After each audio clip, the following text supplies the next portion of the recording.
Hi and good evening. Thank you for watching. I'm Shakil 5858. I am Buddham. Now the latest headlines from world channels and news agencies.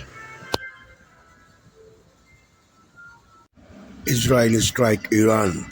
Trump and Kamala Harris in Texas. Commonwealth Countries Conference. 3 people killed in Australia. I'm Amna Nawaz. And I'm Jeff Bennett. On the NewsHour tonight, Kamala Harris and Donald Trump take a detour from the swing states and head to Texas, laying out their starkly different views for the nation. Israeli forces lay siege to northern Gaza, including one of the few remaining hospitals in the latest escalation of the war. And we travel to North Carolina to speak with young voters who could be the deciding factor in whether the state votes for a Democratic presidential candidate for the first time since 2008. I feel like the outcome of this election will not only shape the next 4 years, but really shape the next maybe decade, 2 decades, and a lot of my life.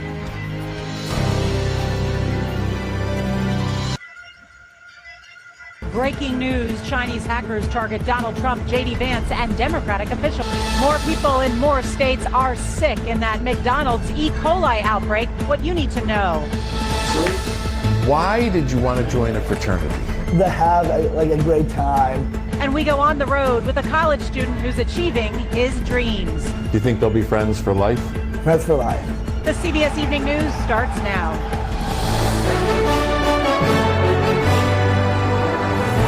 Democracy Now!, democracynow.org, The War and Peace Report. I'm Amy Goodman. In northern Gaza, Israeli soldiers have launched a full-scale attack on Jabalia. Details are still emerging on what a Gaza civil defense spokesperson described as a major massacre, with more than 150 people killed or injured as Israeli forces took down a dozen residential buildings. Late Thursday, Israeli forces stormed Kamal Adwan Hospital, expelling patients and staff after earlier surrounding and shelling what was essentially the last hospital left standing in the area. Soldiers carried out mass arrests. Doctors say babies and children have died after being cut off from their oxygen supplies. Kamal Adwan's director, Dr. Hussam Abu Safia, says the situation is catastrophic, that there is nowhere patients in northern Gaza can go for treatment. After headlines, we'll go to northern Gaza to speak with the acting director of Kamal Adwan, Mohammed Salha. Breaking news tonight, Israel launching strikes on Iran as we come on the air. Explosions reported near Iran's capital of Tehran, as Israel confirms it is conducting what it calls, quote, precise strikes on military targets in retaliation for what it says are months of relentless attacks. Our live report from the region. Also tonight, the showdown in Texas with 11 days to go. Vice President Kamala Harris appearing with Beyonce at a rally in Houston, focused on reproductive health.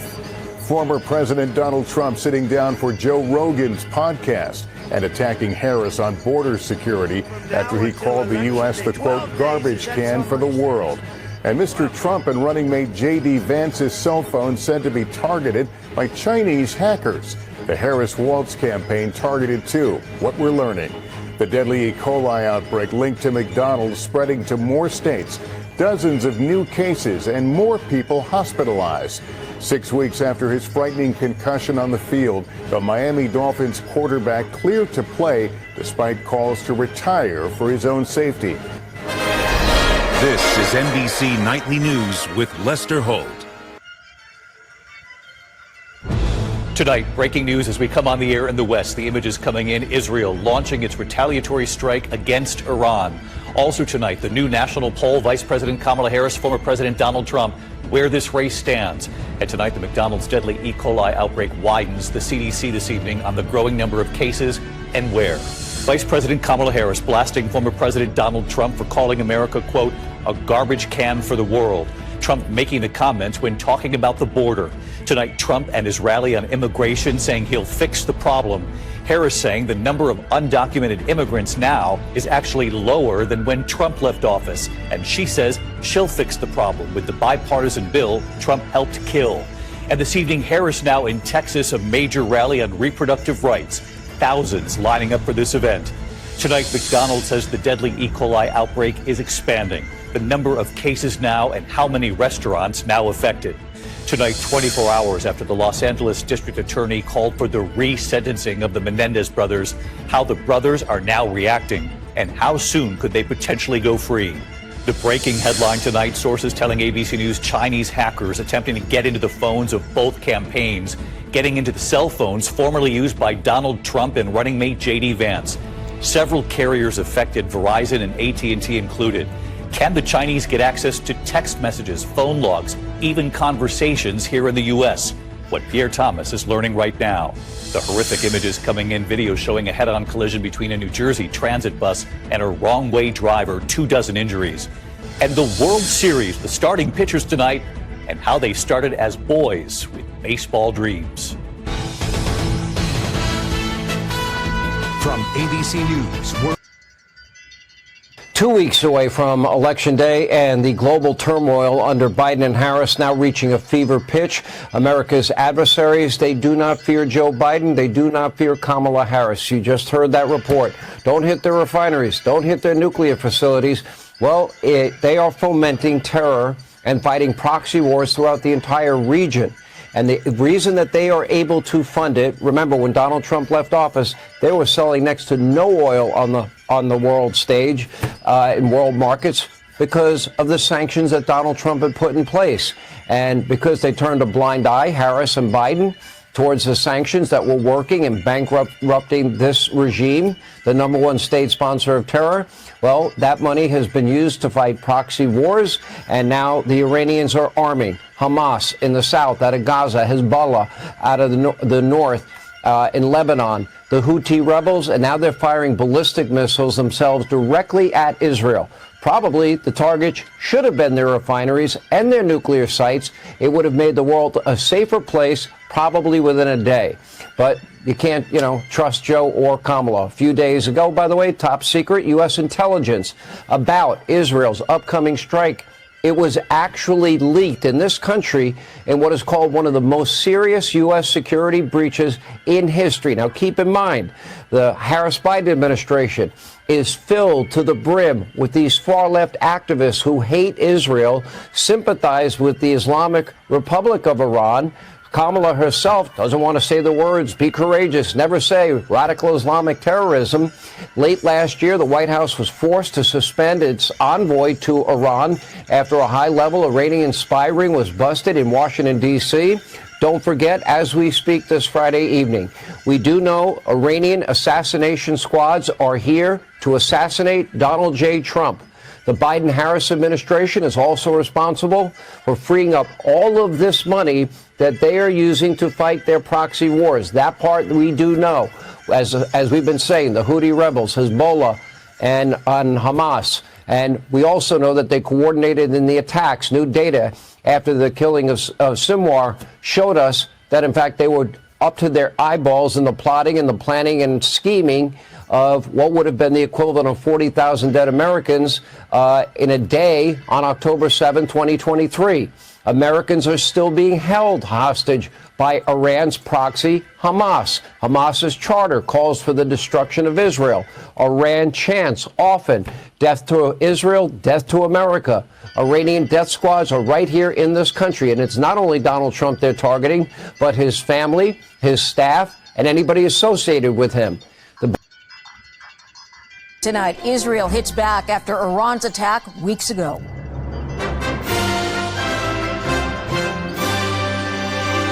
The Israel Defense Forces is conducting precise strikes. The tit-for-tat retaliation between two bitter enemies. The showdown in the American South. Kamala Harris and Donald Trump campaign in Texas. We're a dumping ground. We're like a garbage can for the world. It's just another example of how he really belittles our country. And accusations of abuse against educators. What I've been told is despicable. I insisted that police be involved in the inquiry. Reports of sexual affairs with minors at a Montreal detention center. And the shocking blow on a BC golf course. Oh my God! Police call to the greens in Burnaby. Plus, when East meets West, an iconic World Series. Two storied teams trying for the Commissioner's Trophy. Here we go. The World Series is underway.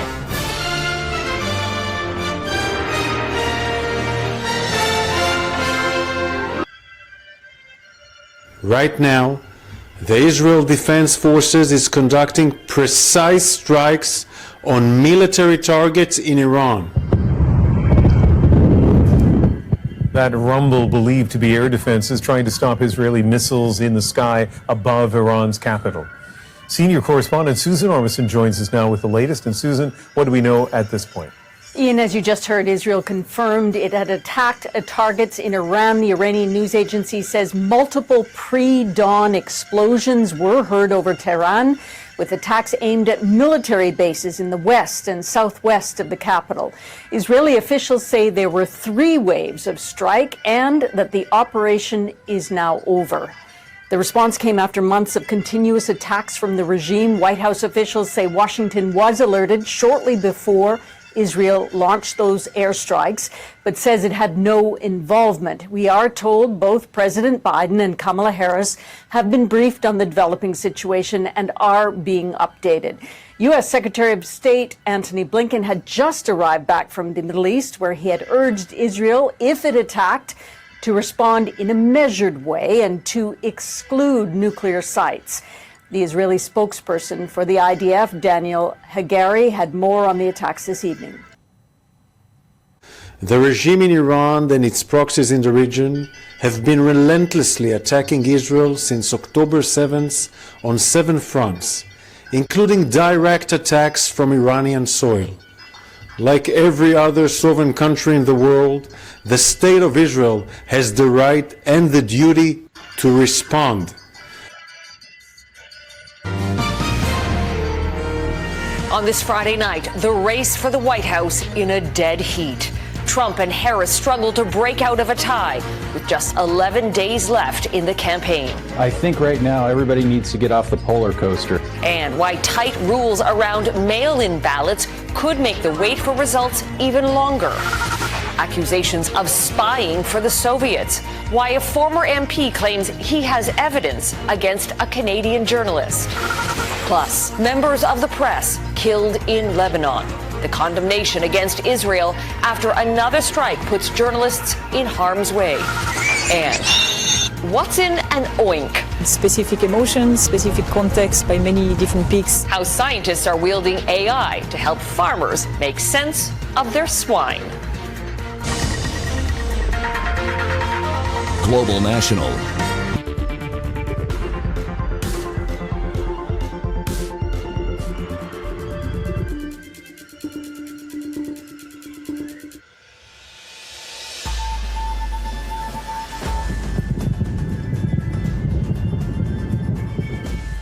Today, Israel carries out its anticipated strikes on Iran as blasts are reported in Tehran and Damascus. The State of Israel has the right and the duty to respond.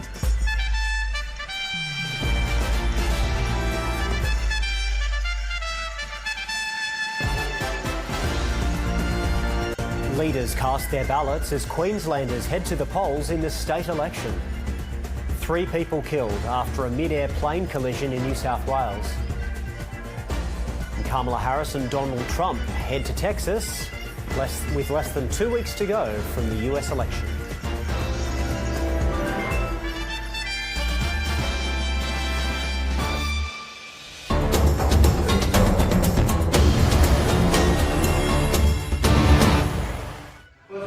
Victims of Uganda's notorious Lord's Resistance Army say they're disappointed in the sentence handed to a former commander. Thomas Kweyela was given 40 years in prison for war crimes, including murder, rape, enslavement, torture and kidnapping. But he'll only have to spend 25 more behind bars, as he's already been in custody for 15 years. The 25-year sentence is very little for us, the victims. We feel very bad. Our properties that were destroyed, the children we produced in captivity, we're really suffering. It'll send a message to other people who want to start war that in Uganda you can commit these atrocities and end up with a light sentence, and then you can come back to society and start your life again. Koyela was not given a death sentence because he was abducted by the rebel group as a child and has expressed remorse. He told the court only LRA leader Joseph Kony could answer for its crimes, as one faced death for disobeying him. We are very clear, we have indicated to court that we are not satisfied with the decision in terms of conviction and the board sentence. So after consultation with the client, he has instructed us to appeal, and we are formally going to appeal. There are issues which we feel are issues of law, questions of law. We don't want to say here on camera that we feel the sentences are illegal, but we shall be arguing in the court of appeal. Human Rights Watch describes the landmark trial as a rare opportunity for justice for victims of the 2 decades-long war between Ugandan troops and the LRA. While the economic outlook for sub-Saharan Africa is gradually improving, implementing reforms is increasingly difficult because of challenges faced. High rates of poverty, lack of opportunities and jobs, and weak governance all need to be addressed through policy if development is to be achieved.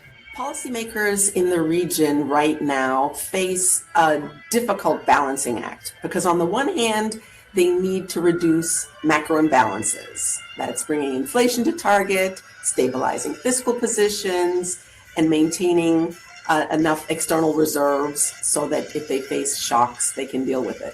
But on the other hand, they've got these very large development needs, given population growth, and the need to maintain social and political support. This is all against the backdrop of subdued and uneven growth, as well as tight financing conditions and episodes of political and social fragility. She says the credibility of monetary policy frameworks are in question and some central banks need to strengthen confidence. We discuss some strategies. First, of course, protecting the vulnerable populations, and there's real scope to improve social safety nets as a good step. Then, in terms of the reforms, working on communication and consultation strategies, and also, of course, making sure that they work on governance and improving public financial management so that they can rebuild public trust that what these reforms are doing is going to benefit people. Tillo says policies should reduce macroeconomic vulnerabilities while meeting development needs.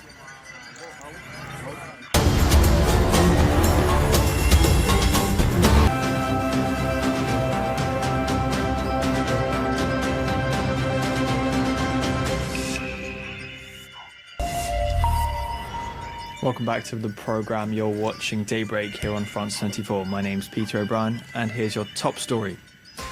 Israel strikes military targets in Iran, with explosions heard from the capital Tehran, but no reported damage to oil or nuclear facilities. The United States warns Iran not to escalate further, with White House officials saying Washington was informed but not involved in the strikes. And polls are open in Georgia in elections seen as decisive for the country's democracy and aspirations to join the EU.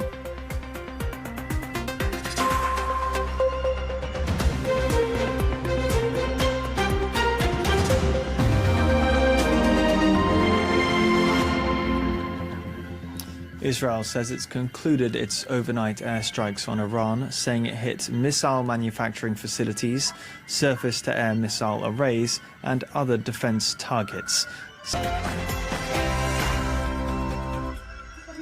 Good morning. The world holds its breath as Israel launches an attack on Iran.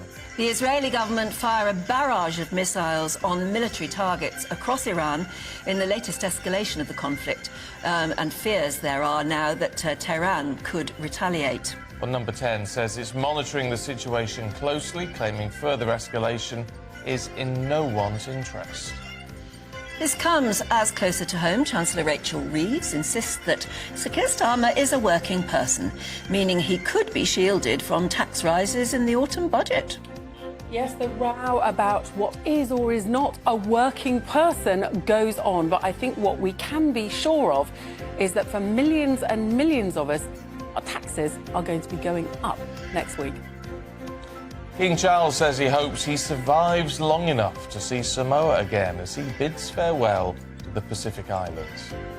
And this comes as the reparation row intensifies, with rumours that the Prime Minister could offer non-cash options to Commonwealth nations.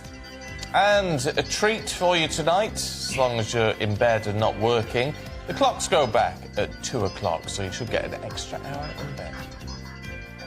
We could all do with that. Now, Arsenal's title credentials have been thrown into doubt before the clocks go back. They face an injury crisis ahead of tomorrow's crucial trip to Liverpool at Anfield. England's cricketers, meanwhile, are in deep trouble against Pakistan in Rawalpindi. Hello, good morning. Lots of fine weather around this weekend, but not for all. If you want to know where the wet and windy weather's going to be, then stay tuned for all the details. Just gone 7 o'clock. I'm Stephen Dixon. And I'm Anne Diamond, and this is GB News Breakfast. Up to the US election, exclusively on CMA.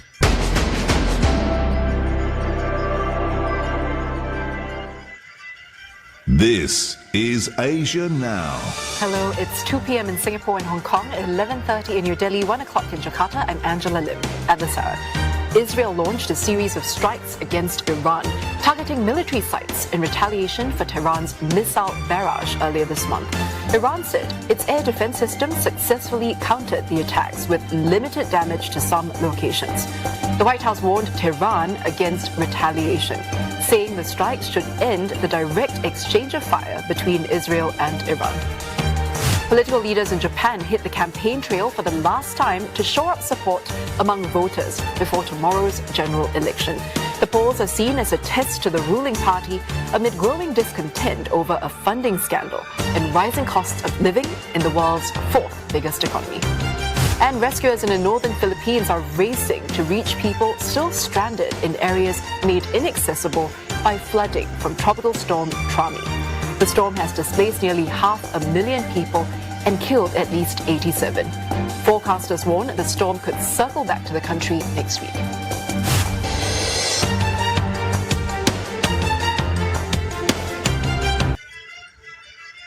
Outside the besieged Kamal Adwan hospital, an Israeli tank. From inside, the sound of fierce gunfire. In the courtyard, there's panic and smoke. Terrified patients and their relatives are ordered by Israeli soldiers to leave the building. A few dozen had been evacuated by the World Health Organization just a few hours earlier. The hundreds of others remaining are told to line up in the courtyard, men and women separated, some holding white flags. A local journalist shared these images with Channel 4 News, filmed before he and others were detained. At the hospital's gate, its director, Dr. Hussam Abu Safiya. This is the last anyone has seen of him. Here he was earlier this week, issuing a desperate plea for help as Israeli forces intensified their assault in northern Gaza. Israel today said it had intelligence about militants in the area around the hospital. Photographs show a large number of Palestinian men taken from the hospital for interrogation, stripped to their underwear, their hands bound. Amongst those held, Abid, the journalist who filmed the footage you saw earlier. He's since been released. From between 4 and 6 in the morning, the Israelis intensely bombed the area around the hospital. Then they ordered us, more than 300 people, into the courtyard. The humiliation and the violence was suffered by all of us, patients and displaced people. This is DW News live from Berlin. Israel says it has completed retaliatory strikes on Iran. We conducted targeted and precise strikes on military targets in Iran, forwarding immediate threats to the state of Israel. But while Israel's army spokesman says the strikes are over, he warns that Israel will respond to any Iranian escalation.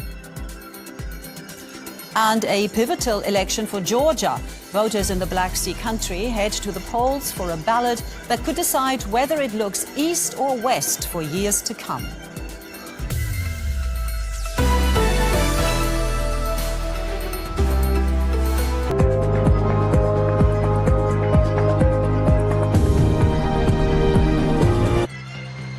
Israel launches its attack on Iran, firing several missiles targeting the country's military bases. Hello and welcome to TRT World Live from Istanbul. I'm Emily Rose Adams. Also ahead on the programme. The head of the UN's human rights body says the darkest moment of Israel's war on Gaza is unfolding in the north of the Strip. And Israel's assault on Lebanon's exasperating an ongoing humanitarian crisis in the country. We have a special report from the city of Baalbek.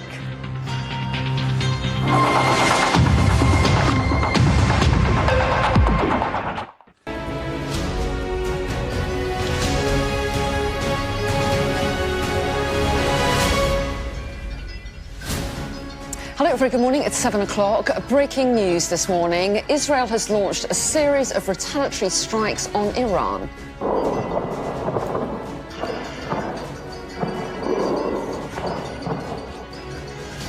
The IDF says it struck a number of military bases in 3 Iranian provinces, including the capital, Tehran. Iran says its air defense system took out missiles, but admitted there was damage after a number of locations were hit. The Israeli Prime Minister Benjamin Netanyahu chaired a meeting of his military leadership, saying it did not hit nuclear or oil sites. All those who threaten the state of Israel and seek to drag the region into wider escalation will pay a heavy price. Sir Keir Starmer is due to speak about the airstrikes in the next hour. He's at the Commonwealth Summit in Samoa. We'll bring that to you live.